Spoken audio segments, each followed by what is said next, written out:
I did this camera Obscura when I go back to my city, Guangzhou, in China during the spring break. Because it's a really short time I went back, so I really want to involve my parents with everything I do, like my dad to go to buy material with me together. And I choose even like a little bit far away craft shop near my primary school, and we have a really nice walking tour together back to my home. So after we block out the light inside my father's study room, I got really excited because like I can see the Pearl River that goes through the whole Guangzhou city is like can be seen on the projection image inside the room. And my father saw the image with me together, like the moving cars and the whole city landscape, like those high buildings there. And I got so excited, and my father was excited to see me being excited, because it feels like I'm doing a kind of school homework or kind of experiment back to when I was young again with him together.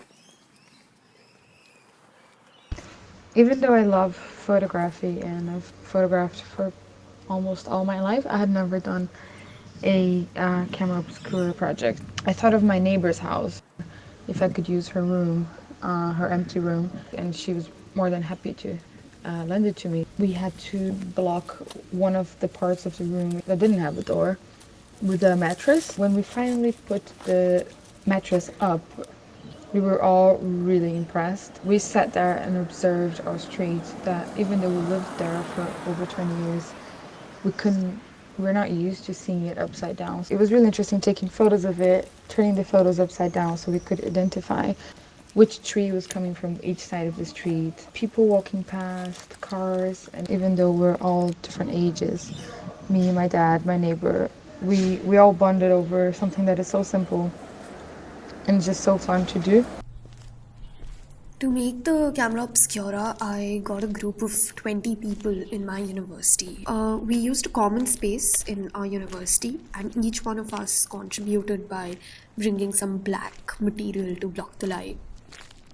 Our initial plan was to set up the camera for a week and have visiting hours to observe the changes in the image. But the weather was so erratic and unpredictable that we just ended up sitting for hours in the room. And whenever there was even a slight hope for sunlight, we would start anticipating an image on the wall. And one fine day, it just happened. All of a sudden, we saw the image gradually becoming brighter and sharper. It was one of the most surreal experiences I've had as a photographer. So my camera obscura was set up in Melbourne, Australia.